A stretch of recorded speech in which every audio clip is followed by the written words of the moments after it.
नमस्कार दर्शकों, स्वागत है आपका आपके पसंदीदा कार्यक्रम नमस्कार एमपी में। और जैसा कि आपको ज्ञात है, इस कार्यक्रम के माध्यम से हम आपको कई सारे विषयों की जानकारी प्रदान करते हैं, साथ ही साथ ले जाते हैं सैर पर भी और मिलवाते हैं मेहमान से भी। तो सबसे पहले आपको बता दें कि आज की बात में हम किन विषयों पर चर्चा करने जा रहे हैं।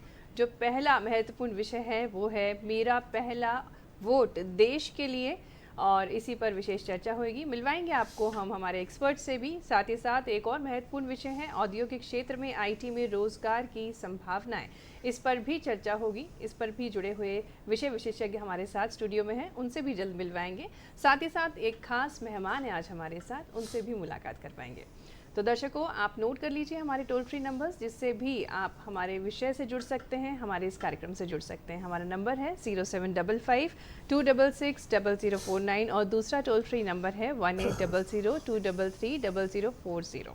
तो आप कॉल ज़रूर करिएगा। और कार्यक्रम की शुरुआत में आपको दिखा देते हैं आज की तिथि।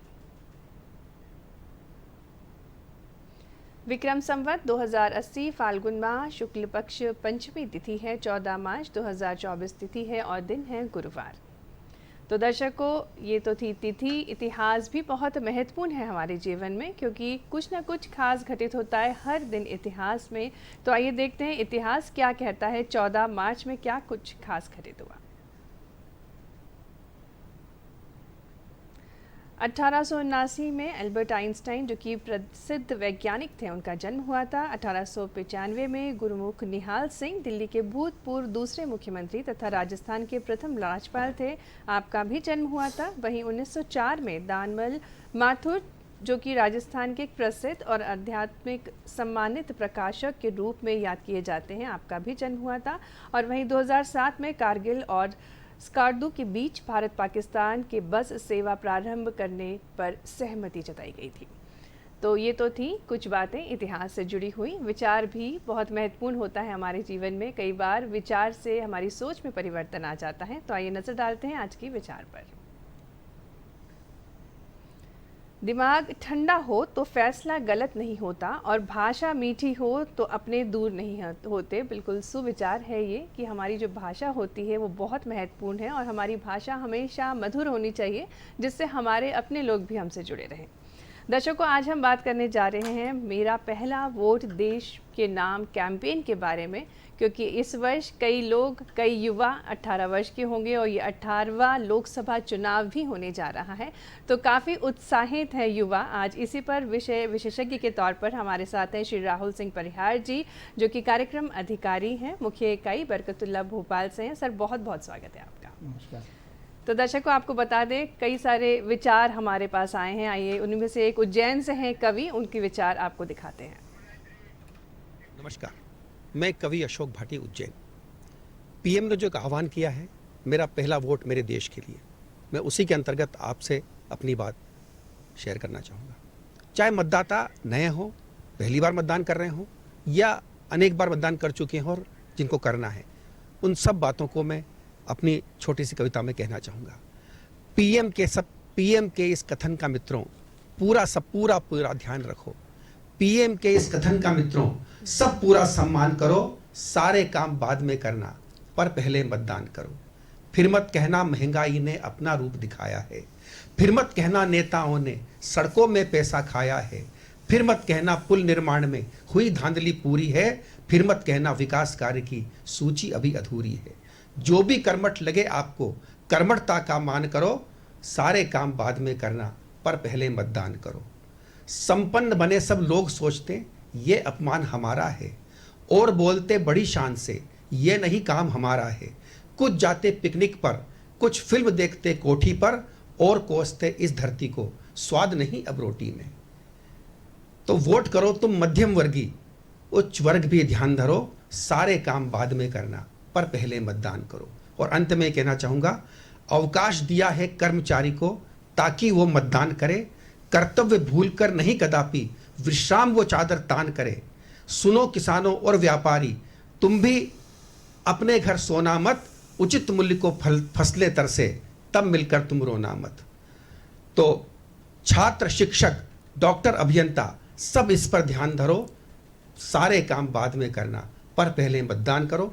तो पीएम के आह्वान में मेरा अनुरोध ये है कि आप सब देश को सशक्त और मजबूत बनाने के लिए, सरकार को एक व्यवस्थित स्वरूप देने के लिए आप सबका जरूरी है कि हम मतदान करें। मतदान चाहे पहली बार हो, मतदान चाहे हर बार हो, मतदान करना बहुत जरूरी है। बिल्कुल, आप इनकी कविता के माध्यम से बहुत ही अच्छे से कवि ने बताया कि किस प्रकार से माननीय प्रधानमंत्री जी ने अपने 110वीं मन की बात में अपील की है युवाओं से कि वोट ज़रूर देना है, क्योंकि वे 18 साल के होंगे और ये 18वां लोकसभा का चुनाव होगा। हमारे साथ राहुल सर है। राहुल सर, आपसे जानना चाहेंगे क्या है ये कैंपेन मेरा पहला वोट देश के नाम? मुख्यतः जैसा अभी आपने कहा कि माननीय प्रधानमंत्री जी ने एक आह्वान किया, और वैसे भी भारत का लोकतंत्र विश्व का सबसे बड़ा लोकतंत्र है जी। और उसमें युवाओं की भागीदारी और खासकर जो पहली बार वोट डाल रहे हैं उनके उत्साह को मोटिवेट करने के लिए, उनकी सोच को कहीं ना कहीं देश के प्रति प्रतिबद्ध करने के लिए ये एक कैंपेन चलाया गया भारत निर्वाचन आयोग द्वारा। बिल्कुल सर। और उसमें ये सुनिश्चित हुआ कि पहली बार का जो वोटर है वो पूरे उत्साह के साथ खुद तो मोटिवेट हो और अपनी दृष्टि से देश को किस तरह से गढ़ना है। 2047 में भारत जब अपनी स्वतंत्रता का 100वीं जन्म शताब्दी मना रहा होगा तो किस वैभव के साथ उसको काम करना है, उसके लिए हमारा एक प्रयास, तो मेरा पहला वोट देश के लिए, ये कैंपेन चलाया गया है।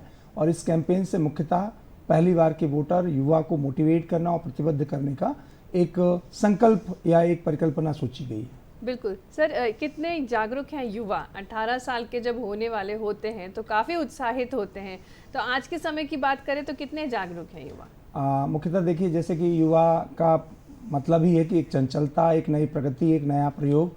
तो उसने वोट अभी तक टीवी में देखा है, मम्मी पापा को जाते देखा है, या वोट पे बड़ी बड़ी बात होने देखा है। तो वो जैसे ही 18 साल का होता है और ख़ासकर जब वो कॉलेज में होता है तो कैंपस एम्बेसडर और कई तरह से वो वोटर अवेयरनेस के काम भी कर रहा होता है। अभी जब आप एक वीडियो दिखा रहे थे तो कह रहे थे कि वोट ज़रूर दें, तो एक नारा भी है, सारे काम छोड़ दो, सबसे पहले वोट दो। तो इस तरह से उसके मस्तिष्क में ये है कि मुझे अगर पहला अवसर मिल रहा है अपने देश में कंट्रीब्यूट करने का, क्योंकि ये अपरोक्ष रूप से सीधा कंट्रीब्यूशन है देश को बनाने का, गढ़ने का, प्रतिबद्ध करने का, उसकी सोच को मजबूत करने का, तो युवा अपने आप में बहुत मतलब उसको बहुत उत्सुकता है कि कब वो तारीख आएगी जब वो उसके यहाँ मतदान होगा और वो जाके पहली बार वोट डालेगा, वोट की प्रक्रिया कैसी होती है उन प्रक्रिया को समझ पाएगा, क्योंकि अभी तक वो केवल देख रहा है, उसके ऊपर ये कहिए कि सीधा सीधा उसने प्रयोग नहीं किया है। तो जब वो बूथ में जाएगा, उसका नाम देखेगा, फिर उसकी स्याही लगेगी, तो स्याही बहुत महत्वपूर्ण है उसके लिए कि वो कब आएगा और कब वो, आज का सोशल मीडिया का ज़माना है तो किस तरह अपनी उंगली आगे करके वो दिखाएगा कि मैंने देश के लिए अपना पहला वोट किया है और देश को गढ़ने में अपना काम किया। बिल्कुल सर, आपने सही बात बोली है कि सोशल मीडिया बहुत महत्वपूर्ण रोल अदा करता है और वाकई में वो सेल्फी बहुत ज़्यादा महत्वपूर्ण हो जाती है जब वो स्याही लगी हुई अपनी उंगली के साथ ये बताते हैं कि हमने वोट कर दिया है देश के नाम। सर, जब वोटर आईडी बनना होता है तो क्या महत्वपूर्ण चीज़ें ध्यान में रखनी चाहिए उन युवाओं को और कौन कौन से दस्तावेज होना ज़रूरी है? देखिए, मुख्यतः तो अगर आज की समय में बात करें तो अगर आधार कार्ड है आपके पास तो एक प्रमुख दस्तावेज है जिसके माध्यम से आप जाकर अपना नाम वोटर लिस्ट में लिखवा सकते हैं, क्योंकि इसका समय समय पे, अब तो सरकार ने ये भी कर दिया है कि 1 जुलाई से, मतलब पहले समय निर्धारित होता था उसके हिसाब से वोटर लिस्ट में नाम जुड़ता था, लेकिन अब उन्होंने वो स्लॉट कर दिया और खासकर यूथ के लिए तो उन्होंने कर दिया है कि जैसे मान लीजिए आज की डेट में हमारी प्रक्रिया चल रही है और आज से 4 महीने बाद, 5 महीने बाद भी कोई 18 साल का हो रहा है तो वेटिंग के तौर पे उसका भी फॉर्म भरवा के और उसको लाइन अप कर लिया जाता है, जिससे जब वो 18 साल का हो तो उसका नाम उसमें इंगित कर दिया जाए और वो आगे उसको किसी तरह की परेशानी ना हो। तो बहुत सारे डॉक्यूमेंटेशन और उसकी आवश्यकता नहीं होती। आधार कार्ड है तो अपने आप में एक परिपूर्ण वो है। अगर मान लीजिए आधार कार्ड नहीं है तो ऐसा कोई दस्तावेज जिसमें आपकी जन्मतिथि ये डिसाइड करती हो कि आप 18 साल के हो रहे हो और आपका एड्रेस उसमें आता हो और आपका फ़ोटो हो जो वेरिफिकेट करता हो, तो इतनी चीज़ें भी महत्वपूर्ण है। जो आपका BLO होता है, जो आपके क्षेत्र में, आपके वार्ड में, आपके पंचायत में, आपके स्कूल में बैठता है, उसके पास जाके हमको ये सब चीज़ें पंजीकृत करानी होती है, या तो भारत निर्वाचन आयोग की वेबसाइट में भी जाकर हम इसको ऑनलाइन भी, क्योंकि अब ये प्रक्रिया ऑनलाइन भी की जाने लगी तो उससे भी कर सकते हैं। बिल्कुल। राहुल सर, जब नज़दीक आते हैं चुनाव और कई बार होता है कि नहीं बन पाता है वोटर आईडी, कई लोग चूक जाते हैं, तो उनके लिए कुछ प्रावधान है? देखिए, मुख्यतः मुख्य जो इसमें वोट डालने के लिए जो प्रक्रिया है उसमें आपको वोटर लिस्ट में नाम होना चाहिए। अगर आपका नाम जुड़ गया है और किसी वजह से तकनीकी वजह से या हमारी किसी चूक की वजह से अगर हमारा वोटर आईडी कार्ड नहीं बन पाया है, तो उस स्थिति में 19 ऐसे डॉक्यूमेंट हैं जिनको आप ले जाके उन परिचय पत्र के तौर पे अपनी आइडेंटिटी दिखा के और अपना वोट डाल सकते हैं। महत्वपूर्ण यह है कि वोटर लिस्ट में आपका नाम जुड़ा होना चाहिए। उसकी प्रक्रिया, जब भी प्रक्रिया चल रही हो उससे पहले वो प्रक्रिया पूर्ण हो जाए। जब भी भारत निर्वाचन आयोग या आपका प्रदेश का निर्वाचन आयोग वोटर लिस्ट को प्रेजेंट करे, प्रकाशित करे, तो उसमें आपका नाम सूचीबद्ध होना चाहिए। बिल्कुल। अगर ऐसा है तो आप जो भी परिपत्र हैं, वो आधार कार्ड भी हो सकता है, वो ड्राइविंग लाइसेंस भी हो सकता है, वो राशन कार्ड भी हो सकता है, ऐसे जो 19 परिपत्र दिए गए हैं उनको दिखाकर आप अपना वोट दे सकते हैं। बिल्कुल सर, आप भोपाल में सारे युवाओं को काफ़ी प्रेरित करते हैं और जो शिक्षा संस्थान है वहाँ पर कई सारी प्रतिस्पर्धा भी आयोजित की जा रही हैं जिससे मोटिवेट हो युवा वोट देने के लिए। तो हमारे भोपाल में क्या कुछ प्रतिस्पर्धाएं आयोजित की जा रही हैं? देखिए, मुख्यतः भारत निर्वाचन आयोग का एक अभिनव प्रयोग था कि उन्होंने गतिविधियों को मोटिवेट करने के लिए, यूथ को और समाज के बीच में एक मैसेज भेजने के लिए उन्होंने स्वीप गतिविधि चलाई। और स्वीप गतिविधि के अंतर्गत हर कैंपस में एक युवाओं के बीच में से सक्रिय युवा को वोट डालने के लिए कैंपस एम्बेसडर का नाम देके उसको चयनित किया गया, जिससे छोटी छोटी सी गतिविधियां, वो नुक्कड़ नाटक हो सकती है, फेस पेंटिंग हो सकती है, रैली हो सकती है और निबंध प्रतियोगिता हो सकती है, परिचर्चा हो सकती है। ऐसे बहुत सारी प्रतियोगिताओं के साथ, ऐसे बहुत सारे नवाचार जिनमें यूथ कनेक्ट होना चाहता है, उन गतिविधियों से वातावरण निर्माण के लिए भारत निर्वाचन आयोग के आधार निर्देश पर सभी जिलों में, सब जगह, और मुख्यतः मैं ये कहना चाहूँगा क्योंकि मैं राष्ट्रीय सेवा योजना से आता हूँ, तो अभी अगर उदाहरण के तौर पर केवल भोपाल की ही बात कर लें तो भोपाल में जैसे पिछली बार हुआ था तो फेस पेंटिंग, उसके साथ इनके बड़े बड़े प्रोग्राम जो कार्टूनिस्ट चेहरे हैं उनके साथ बहुत सारे, और फ्लैश मॉब एक नई प्रक्रिया है, फ्लैश मॉब के माध्यम से लोगों को का ध्यान आकर्षित करना। तो ऐसी बहुत सारी गतिविधियां स्वीप के माध्यम से चलाई जा रही हैं जिसमें युवा कनेक्ट हो रहा है। और जैसे ये मैंने आपको नारा बताया, इस तरह के बहुत सारे नारे गढ़ के भी वो लोगों के बीच में, नारा कई बार हम चल रहे हैं, गाड़ी में जा रहे हैं और वो हमारे कान में पड़ गया, अगर वो कहीं फिट बैठ जाता है तो बार बार हमारे मन में वो गुनगुनाने लगता है। फिर अगर हम गुनगुना रहे हैं, वो दिन आ गया, हम बहुत रुचिकर नहीं है, लेकिन अगर वो कहीं वो गुनगुनाहट में आता तो लगता है कि हमको भी वोट करना चाहिए, हमको भी प्रेरणा इसके लिए करना चाहिए। तो यूथ के बीच में इसी तरह से गतिविधियां चल रही हैं और राष्ट्रीय सेवा योजना, उच्च शिक्षा और साथ में एनएसएस और दूसरी जितनी भी चीज, एनसीसी, जितने भी प्लेटफॉर्म्स हैं, ये सब बहुत सक्रियता के साथ इसमें काम कर रहे हैं। कैंपस टू कम्युनिटी के अंतर्गत वो कैंपस में प्रशिक्षण कर रहे हैं, कैंपस में छोटे छोटे से नुक्कड़ नाटक करके, और रैली और दूसरे के माध्यम से वो गांवों में भी जा रहे हैं, छोटे छोटे स्लम्स में जा रहे हैं, जहां पर जाकर वो यूथ को मोटिवेट कर रहे हैं। जिनकी एज 80 साल के ऊपर हो गई तो सरकार ने किस तरह से उनका वोट कास्ट होगा, लोग मतलब मतदान का जो दल है वो घर में पहुंचकर उनका चिन्हांकन करेगा, उनकी वोटिंग कराएगा। ये सारी चीज़ों की प्रक्रिया का अवेयरनेस का काम वो कर रहे हैं। तो यूथ बड़े संख्या में ये मान लीजिए कि अपने देश की प्रतिबद्धता और मेरा पहला वोट मेरे देश के लिए, उसके पहले भी बहुत सारी प्रक्रियाओं की तैयारी कर रहा है कि हम तैयार हैं अपने देश को गढ़ने के लिए। बिल्कुल सर, बहुत अच्छे से आपने बताया कि किस प्रकार से युवा प्रेरित कर रहे हैं पूरे समाज को वोट देने के लिए। मतदान देना वाकई में महत्वपूर्ण है। अब हम आपको दिखाएंगे कुछ झलकियां। हमारे साथ उज्जैन से हैं दिनेश दिग्गज जी, जो अपनी भावनाएं व्यक्त करेंगे। नमस्कार, मैं दिनेश दिग्गज, अंतर्राष्ट्रीय हास्य कवि, उज्जैन से। मैं आपसे एक अपील करने आया, खासकर उन युवा मतदाताओं से जो पहली बार वोट करने जाएंगे, उनको मेरा नमस्कार। और यही कह सकता हूं कि बेटी प्यारी बेटा प्यारा, जिसने पूरे किए 18 पहली बार वोट डालेंगे, उनको शत शत नमन हमारा। आपका वोट बेहद कीमती है और वोट आपका बड़ा कीमती, यही देश की धुरी है और लोकतंत्र की मजबूती को वोटिंग बड़ा ज़रूरी है। आप वोट करने जाएं। भारत के प्रधानमंत्री श्रीमान नरेंद्र मोदी जी ने कहा है कि मेरा पहला वोट देश के लिए। यह कथन इसलिए भी अनमोल हो जाता है कि इस समय लोकतंत्र की मजबूती के लिए वोट का होना सबसे ज़्यादा जरूरी है। प्रत्येक भारत के नागरिक का कर्तव्य है कि वो वोटिंग करे। जिस दिन मतदान हो उस दिन आप अपने घरों से निकलें, अपने आसपास के माहौल में जागरूकता पैदा करें, अपने इष्ट मित्रों के साथ, अपने परिवारजनों के साथ आपके वोटिंग पोलिंग बूथ पर जाएं, वोट करें और निष्पक्ष होकर वोट करें। सबल देश बनाने के लिए, प्रबल देश बना लेने के लिए, सशक्त भारत का निर्माण करने के लिए, राष्ट्र को सशक्त बनाने के लिए आपका वोट बहुत जरूरी है। इसलिए मैं बार बार कहता हूं कि नहीं छोड़ना इस अधिकार को। यह आपका अधिकार है, यह आपका मौलिक अधिकार है कि आप वोट करें। बहुत बहुत धन्यवाद, बहुत बहुत साधुवाद। बिल्कुल सही बात कही है दिनेश दिग्गज जी ने कि लोकतंत्र को मजबूत करने के लिए वोट देना, मतदान देना सबसे ज़्यादा महत्वपूर्ण है। हमारे साथ एक कॉलर जुड़े हुए हैं, हम उनसे कनेक्ट होंगे। पूर्वा जी हैं जो कि अपना प्रश्न पूछना चाहेंगी। बहुत बहुत स्वागत है पूर्वा जी।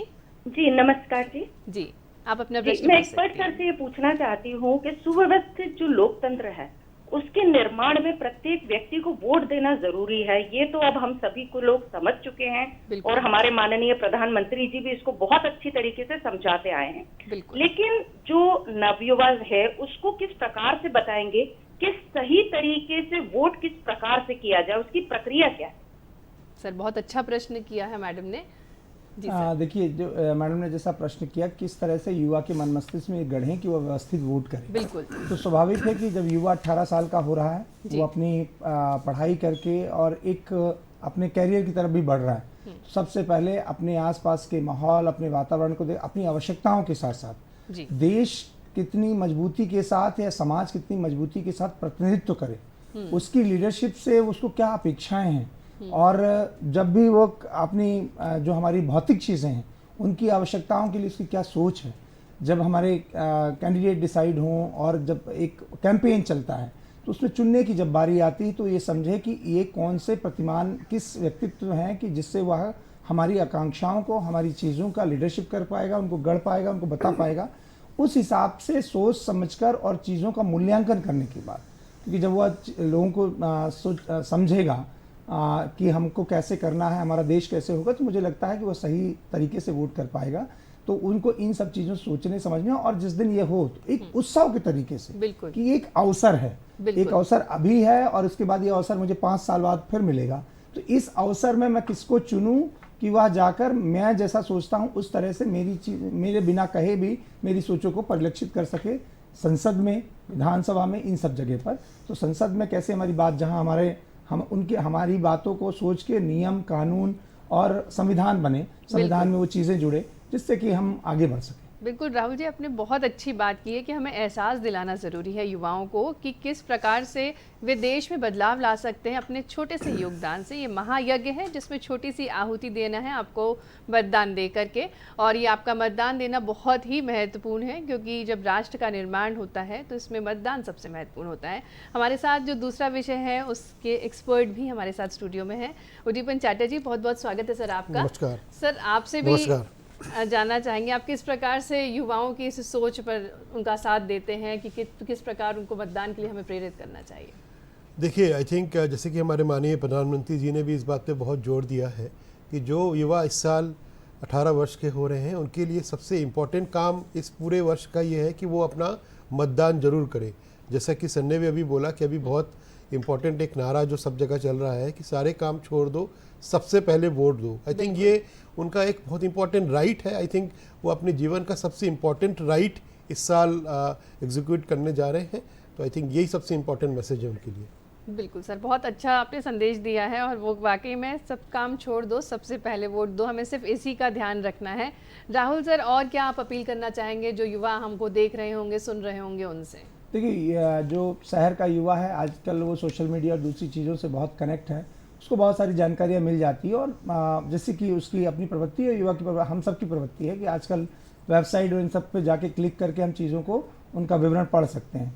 लेकिन मैं युवाओं से ये मैसेज करना चाहता हूँ कि जो गांव को छोड़ के शहरों में पढ़ रहे हैं, रह रहे हैं, जब भी वो अपने गांव में जाएं तो इन चीज़ों पे जब कभी बात हो तो उस पर एक तो बातचीत करें, और अगर मान लीजिए जानकारी का अभाव है, समझना मुश्किल है, समझाना मुश्किल है, तो एक नंबर है भारत निर्वाचन आयोग का 1950। 1950 वही वर्ष है जिस वर्ष देश का गणतंत्र लागू हुआ और लोकतंत्र में हमको वोट करने का अधिकार मिला। तो इस नंबर को याद करना बहुत कठिन नहीं है, लोगों के बीच में ये नंबर बताएं और कहें कि मोबाइल अब सबके हाथ में है, क्रांति है सबके पास, तो एक इस नंबर को डायल करें, और कभी भी चाहे वोटर आईडी में नाम बनवाने का हो, चाहे वोटर लिस्ट में नाम जुड़वाने का हो, अन्य जितने प्रश्न हैं, अगर इस पर हम फ़ोन करेंगे, बात करेंगे, तो शायद जो चीज़ें एक आम तौर पे हम लोग नहीं सुलझा सकते, तो वहाँ बैठे एक्सपर्ट, वहाँ जिन भाषा में, जिन तरीक़ों से जानकारी दी जा रही है, उनसे हमारे मन मस्तिष्क में वोट का अधिकार, वोट डालना, वोटर लिस्ट में नाम जुड़ना, इन सब चीज़ों के विषयों को हम मजबूत कर पाएंगे। तो मेरा सभी युवाओं से एक आह्वान है, संदेश तो खैर मैं नहीं दे सकता, लेकिन ये आह्वान है कि हम युवा मिलकर जैसे नारे की बार बार बात हो रही है, इस तरह के नारों को गढ़ें। जब कभी मतदाता जागरूकता और मतदान की बात आए तो लोगों के बीच में एक उत्सव की तरह से जाएं। होली दिवाली पर अच्छे कपड़े सिलवा कर एक पूरे वैभव के साथ करते, तो उस दिन भी कुछ ऐसा डिज़ाइन करके वोट डाल के आएंगे, उसके बाद इस तरह का नाश्ता करेंगे या इस तरह से घर में कोई चीज़ करेंगे, लोगों के साथ मिलेंगे, बैठेंगे या सब वोट डाल के उस समय हम बैठेंगे। तो ऐसी चीज़ों को करके वातावरण में थोड़ा सा एक सकारात्मकता लाएंगे तो दूसरे लोग भी प्रेरित होंगे और वह जुड़कर वोट करेंगे। तो मुझे लगता है जिस दिन हम ये कर पाए और 100% सोच कर वोट देंगे, एक अच्छा नेतृत्व होगा, हमारा समाज और हम उन सब बहुत सारी चीज़ों को पाएंगे जिससे कि हम देश को गढ़ रहे हैं। हमारा की गई सोच ही आज आगे बढ़ रही है, हम किसी से नहीं कह रहे, फिर भी उसका प्रतिनिधित्व हो रहा है। ये सब हो पाएगा तो 1950 का प्रचार करेंगे।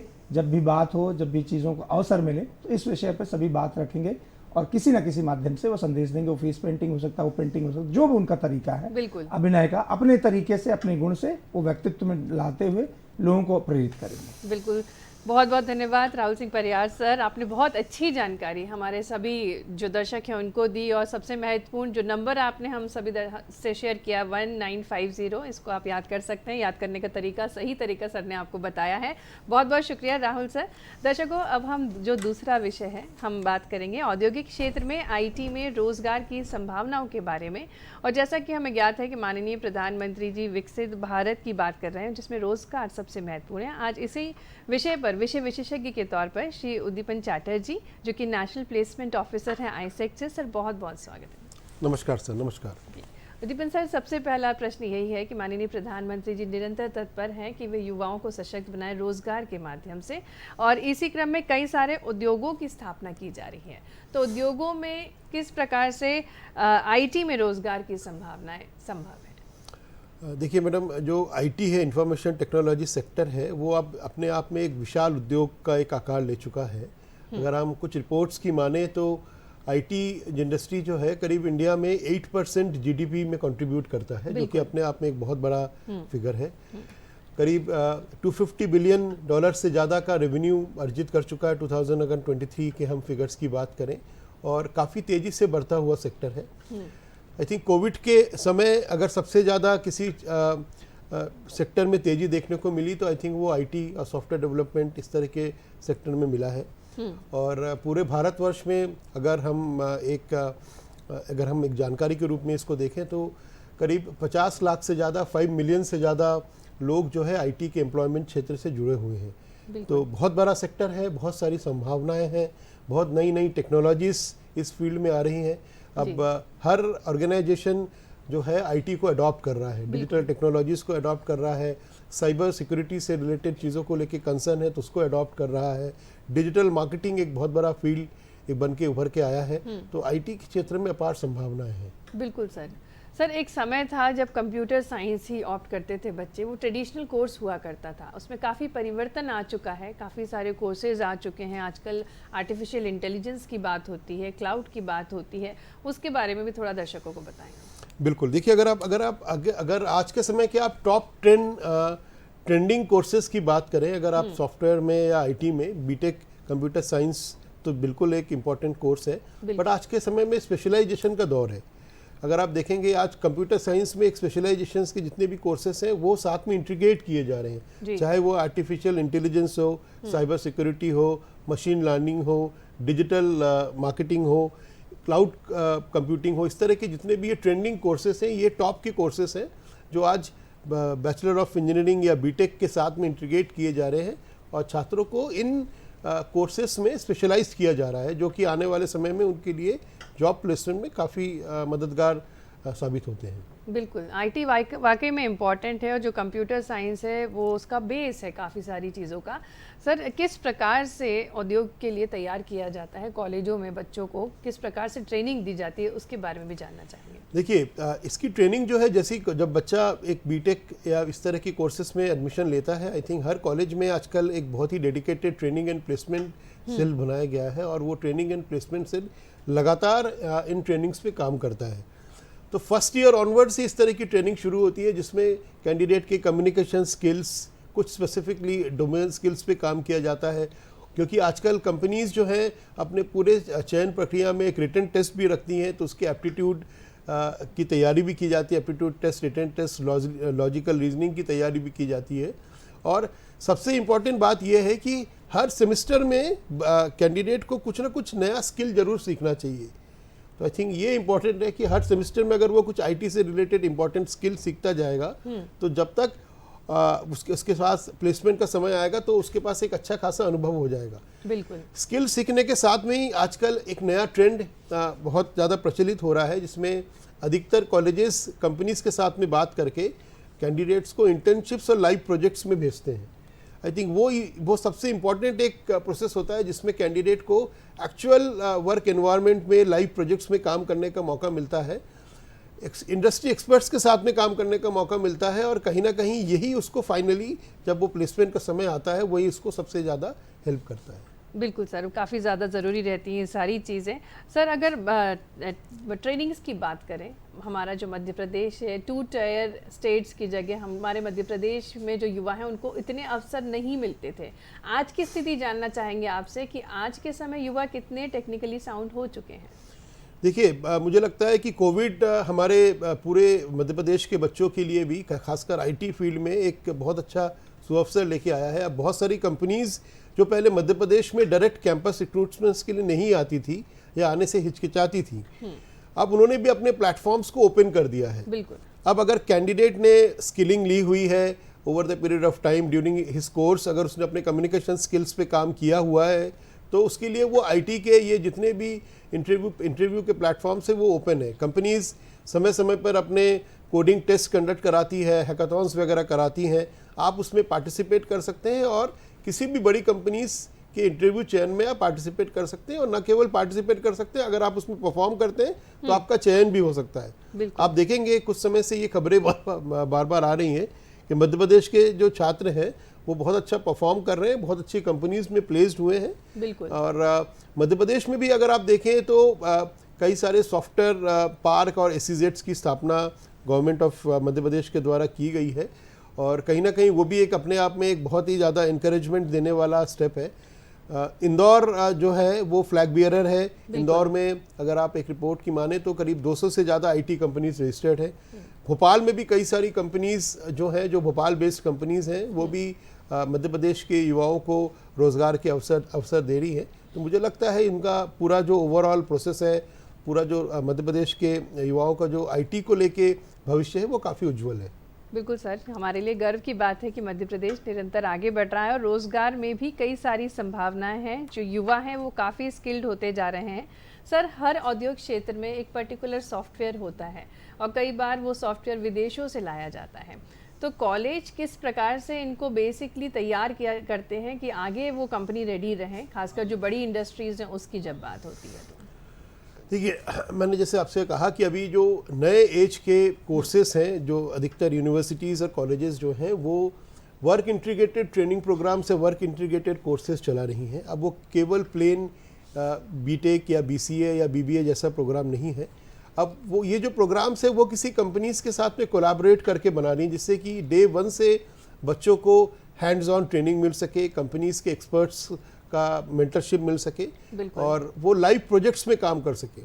जो ये एक्सपोजर है यही आगे जाके उनको रियल इंडस्ट्री में प्लेस्ड होने में मदद देता है। और सबसे अच्छी बात है क्योंकि बच्चे पहले साल से ही इंडस्ट्री के साथ में जुड़े होते हैं, उनके साथ डायलॉग कर रहे होते हैं, उनके मेंटरशिप में काम कर रहे होते हैं, तो प्री प्लेसमेंट ऑफर मिलने की संभावनाएं भी बहुत बढ़ जाती है। तो मुझे लगता है कि जितने भी मध्य प्रदेश के यूनिवर्सिटीज़ हैं और इंस्टीट्यूशंस हैं वो सभी इस पर काम करें और इसी तरह के वर्क इंटीग्रेटेड या इंटर्नशिप इंटीग्रेटेड या apprenticeship integrated kind of courses को और ज़्यादा से ज़्यादा प्रोत्साहित करें। बिल्कुल सर। सर, ये भी जानना चाहेंगे कि प्लेसमेंट के लिए इंटर्नशिप कितना ज़रूरी है, कितना महत्वपूर्ण है युवाओं का इंटर्नशिप करना? देखिए, इंटर्नशिप तो इंटीग्रल पार्ट है। अगर आप देखेंगे किसी कोर्स का, आईटी के क्षेत्र में अगर आप देखेंगे तो इंटर्नशिप जो है वो लाइफलाइन है। अगर आपको आईटी इंडस्ट्री में जाना है तो आपको इंटर्नशिप के थ्रू ही उस इंडस्ट्री की एक्चुअल नर्व्स आपको पकड़ में आएगी और आपको समझ में आएगी कि उस इंडस्ट्री में एक्चुअली चल क्या रहा है। तो बहुत बार ऐसा होता है कि रियल एनवायरनमेंट में जिस तरह के प्लेटफॉर्म्स पे काम होता है उसकी जानकारी इंटर्नशिप से मिलती है। आप लाइव प्रोजेक्ट्स पे जब काम करते हैं तो आप कंपनीज के क्लाइंट्स के संपर्क में भी आते हैं, तो कहीं ना कहीं आपके साथ उनका एक रैपो बिल्डिंग होता है। आप जानते हैं कौन सी टेक्नोलॉजीज़ पे वो काम कर रहे हैं, आप उन टेक्नोलॉजीज़ को सीख सकते हैं, उन प्लेटफॉर्म्स को सीख सकते हैं, उन स्किल्स को ले सकते हैं, और कहीं ना कहीं यही आने वाले समय में आपको फाइनल प्लेसमेंट मिलने में बहुत ज़्यादा हेल्प करता है। तो internship is the life line of entire course. बिल्कुल सर, सही बात आपने की। इंटर्नशिप करना बहुत महत्वपूर्ण है, क्योंकि एक इन्वायरमेंट, कैसा इन्वायरमेंट होगा, किस प्रकार से आप काम जब करेंगे तो कैसी आपकी लाइफ होगी, उसमें आप लाइव जी कर देख सकते हैं, एक एक्सपीरियंस आप ले सकते हैं। सर, भाषा, बिहेवियर और पर्सनैलिटी कितनी महत्वपूर्ण है जब प्लेसमेंट होता है बड़े उद्योगों में? बहुत ही महत्वपूर्ण है। देखिए, अगर आप ओवरऑल एक पूरे प्लेसमेंट के प्रोसेस को देखेंगे तो कंपनीज हमेशा डिमांड करती है कि उनको नॉर्मल व्यक्ति चाहिए, ऐसा व्यक्ति जिसको बेसिक डोमेन नॉलेज हो, बेसिक कम्युनिकेशन उसकी ठीक हो, उसको कोई सुपर वुमन या सुपर मैन नहीं चाहिए। बिल्कुल, है ना। तो उसके लिए इम्पॉर्टेंट ये है कि उसकी बेसिक कम्युनिकेशन स्किल्स बहुत अच्छी हो, क्योंकि जब भी आपको किसी क्लाइंट से बात करनी है, क्लाइंट की चीज़ें समझनी है, तो आपको उसकी कम्युनिकेशंस के थ्रू ही उसको वो चीज़ समझ पाएंगे। तो इसलिए बेसिक कम्युनिकेशन स्किल्स में न केवल अंग्रेजी बल्कि हिंदी भी ज़रूरी है। बहुत सारी कंपनीज आज के समय में हिंदी में भी अपना कार्य कर रही है, तो बेसिक कम्युनिकेशन स्किल। इसके अलावा एक इम्पॉर्टेंट चीज़ है कि आपके जो डोमेन स्किल्स है, जिस डोमेन में आप अपना कैरियर आगे बढ़ाना चाहते हैं, कोई टेक्नोलॉजी, कोई स्किल अगर आपने सीखा है, मैंने आपको जो इमर्जिंग ट्रेंड्स की बात करी, इसमें से ज़रूर कुछ ना किसी ट्रेंड में आपको अपनी महारत हासिल कर लेनी है ड्यूरिंग योर कोर्स। तो वो इसी के दौरान होता है। तीसरी जो इम्पोर्टेंट चीज़ होती है, जब आप HR राउंड को आप फेस करते हो, तो HR जो ह्यूमन रिसोर्स के जो मैनेजर्स होते हैं, वो आप में आपके टेक्निकल स्किल्स के अलावा दो और इम्पॉर्टेंट चीज़ देखते हैं। वो आपके बेसिक बिहेवियरल स्किल्स को भी देखते हैं, आपकी बॉडी लैंग्वेज को भी चेक करते हैं, आप में क्या बेसिक एटिकेट्स हैं वो भी चेक करते हैं। तो एक जो फिनिशिंग स्कूल का कंसेप्ट है वो बहुत इंपॉर्टेंट है कि एक बच्चे को एक पॉलिश करके, एक बच्चे को तराश करके जब इंटरव्यू में भेजा जाता है तो उसकी सिलेक्शंस की संभावनाएं बहुत बढ़ जाती है। तो मुझे लगता है एक वो जो ओवरऑल एक छोटा सा कोर्स जिसमें बच्चे को बॉडी लैंग्वेज, बच्चे को इंटरव्यू एटिकेट्स भी सिखाया जाए बेसिक कम्युनिकेशन और टेक्निकल स्किल्स के साथ, वो कहीं ना कहीं उसके प्लेसमेंट परसेंटेज को बहुत बढ़ा देता है। बिल्कुल सर। सर, स्ट्रेस, निराशा, ये बहुत देखा गया है। जब प्लेसमेंट होता है कई बार सिलेक्शन नहीं होता, और कई बार सिलेक्शन होने के बाद भी साल भर में जो स्ट्रेस होता है उसकी वजह से कई युवा निराश होकर जॉब छोड़ देते हैं। उन छात्रों के लिए आप, उन युवाओं के लिए क्या कुछ कहेंगे? देखिए, सबसे पहले तो ये बात है कि ये जब आपका पहला प्लेसमेंट होता है तो वो आपके लिए एक सेलिब्रेशन की तरह होता है। बिल्कुल। और पहली बार जो युवा है वो अपना घर छोड़ के, अपने इंस्टीट्यूट को छोड़ के कंपनी के रियल वर्क एनवायरनमेंट में काम करने के लिए जाता है। कई बार उसको अपना शहर भी छोड़ना पड़ता है। बड़े शहरों में जो टायर 1 शहर है, दिल्ली, मुंबई, बेंगलोर, हैदराबाद, चेन्नई, इस तरह के शहरों में भी जाना पड़ता है। तो कई बार उस शहरों के जो ओवरऑल लाइफस्टाइल है उसको कोप अप करने में थोड़ा उसको समय लगता है। बिल्कुल। लेकिन अगर आप इंडस्ट्री के वर्क नॉर्म्स की बात करें तो बहुत सारे इंडस्ट्रीज़ जो हैं वो रिमोट वर्किंग भी दे रहे हैं। आपको जब आप नया ज्वाइन करते हैं तो आपका एक बहुत अच्छा इंडक्शन प्रोसेस भी होता है, जिससे कि कैंडिडेट जब ज्वाइन करे, काम करना शुरू करे, तो उसको किसी तरह का स्ट्रेस महसूस ना हो। तो मुझे लगता है ये एक मतलब ये जो एनवायरनमेंट है जो इंडस्ट्री भी क्रिएट कर रही है नए एम्प्लॉयज़ के लिए, वो भी इम्पॉर्टेंट है कि वो ये डायलॉग लगातार बना रहे। तो मेरा तो बच्चों से सबसे पहले यही एक अनुरोध है, मैं उनको सजेशन या अनुरोध ही कह सकता हूँ कि स्ट्रेस लेने की कोई ज़रूरत नहीं है। This is not the end of life. अगर आपको पहला जॉब नहीं मिला, जल्दी से आपको कॉलेज से जॉब नहीं मिला, तो आपके पास बहुत सारे प्लेटफॉर्म्स हैं। आप उन प्लेटफॉर्म्स का यूज़ करिए, अपनी अपने स्किल्स पे काम करिए, नए स्किल्स सीखिए, नए कुछ ट्रेनिंग्स लीजिए। तो आने वाले सालों में आप देखेंगे कि आपको बहुत अच्छा प्लेसमेंट के अवसर मिल गए हैं। बिल्कुल सर, आपने बहुत अच्छे से बताया कि किस प्रकार से हमको चुनाव करना चाहिए। अगर Tier 2 सिटीज़ में हमारा प्लेसमेंट हुआ है तो हमें अपने आप में भी कुछ बदलाव लाना पड़ता है, कुछ चीज़ें अपनानी पड़ती हैं। स्किल सेट्स अच्छी होना बहुत ज़रूरी है। भाषा, आपकी पर्सनालिटी, आपका बिहेवियर और आपका स्किल सेट, ये सभी चीज़ों का ध्यान रखना चाहिए। सर, चलते चलते युवाओं से आप क्या कुछ कहना चाहेंगे? देखिए, मेरा सभी युवाओं को एक संदेश ये है कि आप जो भी कोर्स में आप अपनी अपनी करियर बना रहे हैं, जो भी कोर्स आप ऑप्ट कर रहे हैं, चुन रहे हैं, उसके साथ में कोई एक कौशल, कोई एक स्किल ज़रूर सीखिए। वो स्किल आपके कोर्स से रिलेटेड भी हो सकता है, आपके डोमेन से रिलेटेड भी हो सकता है, और आपके डोमेन से रिलेटेड नहीं भी हो सकता है। और दूसरी बात यह है कि जब आप पूरे इस प्रक्रिया से दौर से गुजर रहे हो, तो आप अपने शौक़ और अपने हॉबी को ज़रूर कंटिन्यू करिए। ये आपको आपकी लाइफ में स्ट्रेस को कम करने में बहुत मदद करेगा। जी सर, आपने बहुत अच्छे से हमारे युवाओं को प्रेरित किया कि किस प्रकार से जब उनका प्लेसमेंट हो तो वे अच्छे से अपने जॉब को अपनाएं, अपने स्किल सेट्स के साथ आगे बढ़े। बहुत बहुत धन्यवाद उद्दीपन सर, आपने बहुत अच्छी जानकारी हमारे युवाओं को दी। दर्शकों, अब हम बढ़ते हैं पर्यटन सेगमेंट की ओर, लेकर चलते हैं आपको काल भैरव।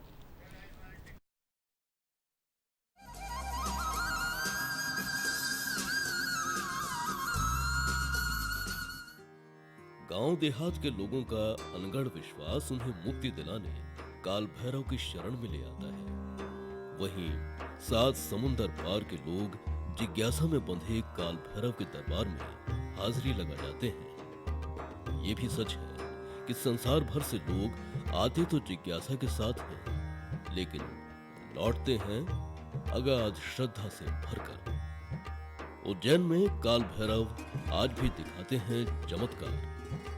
महाकाल की नगरी उज्जैन में हर दिन होता है चमत्कार, आंखों के सामने चमत्कार। हर कष्ट को, हर पीड़ा को खुद पर लेकर भक्तों को भयमुक्त करने वाले हैं भोलेनाथ। पहले तो उन्होंने समुद्र मंथन में निकले विष को पीकर देवताओं को बचाया और नीलकंठ कहलाया। फिर उन्होंने ब्रह्मा को राह दिखाने के लिए न सिर्फ अपने नेत्र से काल भैरव को प्रकट किया, बल्कि भक्तों की बुराइयों को उनसे खत्म कर स्वयं के भीतर इन बुराइयों को अपने अंदर समाने के लिए खुद मदिरा का पान करने लगे, वो भी साक्षात सबके सामने। जी हाँ, यहाँ हर दिन भगवान भक्तों की मदिरा रूपी बुराई को निगल लेते हैं और दूर कर देते हैं उनके सारे कष्ट। महाकाल की इस नगरी के पांव पखारती पवित्र क्षिप्रा नदी, जिसे मोक्षदायिनी क्षिप्रा भी कहा जाता है,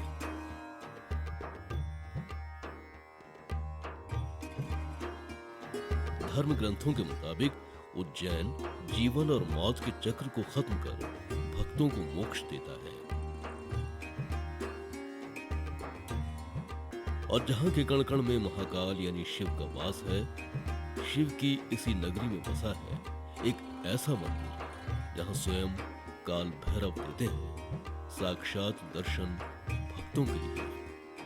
भक्ति, आस्था और आराधना की वो मंजिल जहां सुबह शाम बजने वाली घंटों की ध्वनि निरंतर किसी चमत्कारी शक्ति का आभास कराती है, जहां दूर दूर से भक्त मुश्किलों की परवाह किए बगैर चले आते हैं, क्योंकि उन्हें तो बस इंतजार होता है भगवान के साक्षात स्वरूप से मिलने का और यहाँ होने वाले मदिरा पान के चमत्कार का साक्षी बनने का।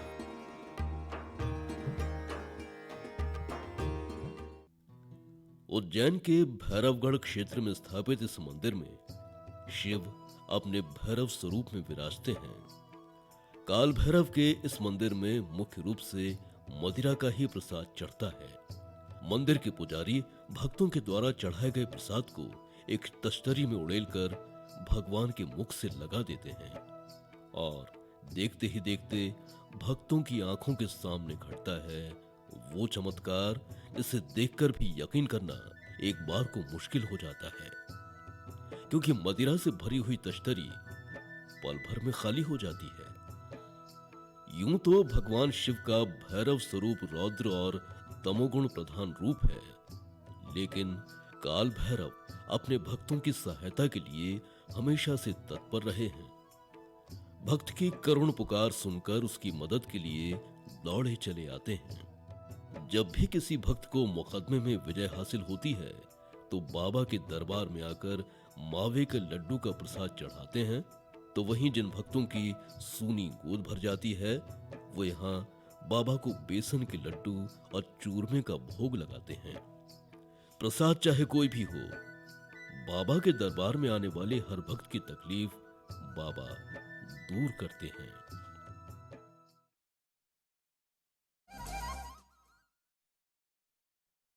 हमारे मेहमान से जो कि पुलिस विभाग में अपनी अलग पहचान बना चुके हैं, साथ ही साथ अपने अभिनय के लिए भी जाने जाते हैं, फिटनेस कॉप के नाम से भी आप जाने जाते हैं। और एक ही जीवन में आपने कई सारे मुकाम हासिल किए हैं, क्योंकि आपने कई सारी मूवीज़ में भी काम किया है, वेब सीरीज़ में भी काम किया है, और अपने क्षेत्र में भी आप बहुत अच्छे से कार्य कर रहे हैं, समाज के लिए बहुत अच्छे से कार्य कर रहे हैं। हम स्वागत करना चाहेंगे हमारे बीच पधारे श्री जितेंद्र पाठक जी, जो कि डीएसपी सीआईडी भोपाल हैं। सर, बहुत बहुत स्वागत है। नमस्कार, थैंक यू। सर, एक ही जीवन में इतनी सारी चीज़ें, जानना चाहेंगे आपके जीवन में बचपन में क्या कुछ घटनाएं हुई हैं, कुछ खास बातें आपके जीवन में बचपन से जुड़ी हुई? देखिए, मैं 1986 में जब मैं सीसीआई सीमेंट फैक्ट्री के कैंपस में हम लोग रहते थे, मेरे फादर कस्टम्स में उस समय पोस्टेड थे, तो वहाँ पर हम लोग क्लब में जाते थे और क्लब में आउटडोर इंडोर गेम्स होते थे। तो मुझे सबसे ज़्यादा याद वही क्षण आते हैं जब मैं 1986 में, जब मैं 13 साल का था, तो मैंने मेंस कैरम कंपटीशन में सिंगल्स में खिताब जीता था। तो मेंस में जब मैंने मात दी तो मुझे लगा कि मैं गेम्स के प्रति रुचि बढ़ती गई मेरी, और मैं इंडोर आउटडोर गेम्स में लगातार पार्टिसिपेट करता था और प्रथम 3 स्थानों में मेरा स्थान रहता था। बिल्कुल। या तो यूँ कहें कि उसी समय खेलों की नींव व्यक्तित्व में आई।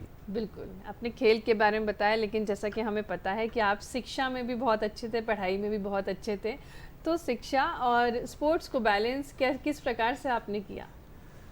मैं 8th में मेरिट लिस्ट में आया था। तो जब एक बार बच्चा पढ़ता है और किसी क्लास में उसको अच्छे मार्क्स मिलते हैं, वो मेरिट में आता है, तो नेचुरली वो मोटिवेट होता है। तो उसी जर्नी को मैंने आगे कंटिन्यू रखा, और फिर स्कूल कॉलेज में लगातार अच्छे नंबर मिले। कॉलेज में भी जब मैंने एमए इंग्लिश लिटरेचर में किया था नीमच से, तो मेरी मेरिट में फर्स्ट पोजीशन रही वहाँ पर भी। और वैसे ही जब हम सब इंस्पेक्टर का एग्ज़ाम दिया था 98 में, जब मैं सिलेक्ट हुआ हूँ, तो उस समय अविभाजित मध्य प्रदेश में मैंने द्वितीय स्थान मेरिट में प्राप्त किया था। तो इस तरीके से ये मैनेज होता रहा। जब एक बार व्यक्ति प्रथम 3 स्थानों पर आ जाता है, तब उसकी एक आदत सी बन जाती है कि मुझे इन 3 स्थानों में से कोई स्थान लेना है। बिल्कुल सर, आपकी बात से मुझे वो कुछ पंक्तियाँ याद आ रही हैं कि जीतने की आदत सी हो जाती है। जब 3 बार आप मेरिट में आ गए तो एक आदत हो जाती है वाकई में। और साथ ही साथ जब बचपन होता है तो कई बच्चे सोचते हैं कि मुझे पुलिस ही बनना है। क्या आपने बचपन में सोचा था कि आप पुलिस विभाग में जाएंगे और वहाँ समाज के लिए कार्य करेंगे? मेरे father custom and central excise superintendent थे, तो हम लोग देखते थे, मैंने हमेशा उनको यूनिफॉर्म में देखा। तो मेरे मन में भी ये था कि मैं किसी यूनिफॉर्म फोर्स में जाऊंगा, या तो वो मिलिट्री हो, पैरा मिलिट्री हो, या पुलिस फोर्स हो। तो इस दिशा में मैंने प्रयास किए और एग्ज़ाम्स भी दिए। मेरा आरपीएफ में भी सिलेक्शन हुआ था जी। और फिर जब ये सब इंस्पेक्टर का एग्ज़ाम दिया तो इसमें भी मेरा सिलेक्शन हुआ। जी, आपके पिता आपकी प्रेरणा का स्रोत बने। जी बिल्कुल। जी सर, आप हमारे पूरे भोपाल में, एमपी में फिटनेस कॉप के नाम से जाने जाते हैं। आपकी फिटनेस की हम लोग मिसाल देते हैं, उसके बारे में जानना चाहेंगे सर। कैसे आप अपने आप को मेंटेन रखते हैं? मैं एथलीट रहा हूँ, तो मुझे लगातार ग्राउंड और जिम से जुड़ाव रहा है। और ग्राउंड और जिम से जुड़ाव कब मेरे पैशन में बदल गया मुझे भी नहीं पता चला। और जब यूनिफॉर्म फोर्स में आया, पुलिस में आया, तो मुझे लगा कि वर्दी में फिट और स्मार्ट रहना आवश्यक है। और एक बॉडी लैंग्वेज का काफ़ी फ़र्क पड़ता है जब आप फील्ड में जॉब करते हैं। तो ये नज़रिया मेरा उसी समय से बना रहा फिटनेस के लिए, और लगातार मैं फ़िटनेस पे काम करता रहा। और इसी कारण से काफ़ी युवाओं में भी मैं जुड़ा, युवाओं के साथ जुड़ा रहा।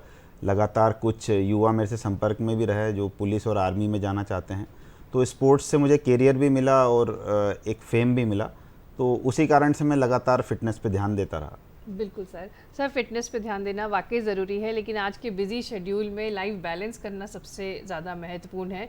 तो सर, आप कुछ दर्शक हमको देख रहे होंगे, उनसे आप क्या कहना चाहेंगे कि कैसे वो बैलेंस करें? और जिम के लिए भी समय नहीं होता है बिजी शेड्यूल के कारण, लेकिन आप भी बहुत व्यस्त रहते हैं, उसके बाद भी जिमिंग भी करते हैं और फिटनेस का ध्यान भी रखते हैं। देखिए, जब आप कभी बीमार होते हैं तो आप डॉक्टर्स के यहाँ जाते हैं, तो आपके लिए आप अपॉइंटमेंट लेते हैं, टाइम लेते हैं, आपको जाने के लिए भी समय खर्च होता है आपका। तो मुझे ऐसा लगता है कि यदि हम अपनी लाइफ में 24 आवर में यदि 45 मिनट से 60 मिनट का समय निकालते हैं तो निश्चित तौर पे हम स्वस्थ रहेंगे। देखा होगा आपने, कोविड के बाद से लोगों में जागरूकता आई है, बिल्कुल, और लोगों ने फिटनेस को एक अभिन्न अंग अपने जीवन का बना लिया है जी। तो ये सारी चीज़ें ऐसी हैं जिनसे लगता है कि फ़िट रहना चाहिए, और आप जब फिट रहना चाहते हैं तो निश्चित तौर पर आप अपने लिए समय निकाल सकते हैं। सिर्फ 40-45 मिनट भी यदि आप अपने शरीर के लिए देते हैं तो वो स्वास्थ्य के लिए बहुत लाभकारी होता है। बिल्कुल सर, ये तो आपकी फ़िटनेस की बात हुई। आप अपने काम के प्रति भी काफ़ी सक्रिय हैं और सतर्क हैं। जब भी आपके पास कोई केस आता है तो आप उसके सच तक ज़रूर पहुंचते हैं। ये आप मतलब जानना चाहेंगे किस प्रकार से आप करते हैं? कोई गुनाहगार होता है तो उसको कबूलना ही पड़ता है, ये आपका डर है या आप उसके दिल को छू कर निकाल लेते हैं वो गहराइयाँ? परिस्थितियों पर निर्भर करता है। जब हम पुलिस में अब मल्टीटास्किंग वर्क है हम लोगों का, और वैरायटी ऑफ वर्क्स है, हमारे पास कोई एक निश्चित कार्य नहीं है, हमारे काम का क्राइटेरिया बहुत बड़ा है।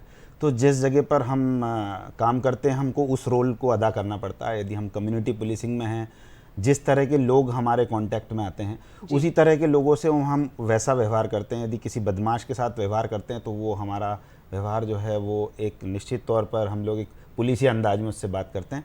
लेकिन सभ्य समाज में सभ्य नागरिक भी हमारे यहाँ आते हैं, पासपोर्ट वेरिफिकेशन होता है या कैरेक्टर वेरिफिकेशन होता है, तो उस समय पर हम उनसे उसी तरीके से बात करते हैं। तो पुलिस का एक डिफरेंट रोल्स होते हैं। आपने देखा होगा कि हर प्लेस पे पुलिस का एक डिफरेंट रोल होता है। फील्ड में हम जब लॉ एंड ऑर्डर ड्यूटी में रहते हैं तब हमारा रोल अलग होता है, जब हम थाने पर रहते हैं तो रोल अलग होता है।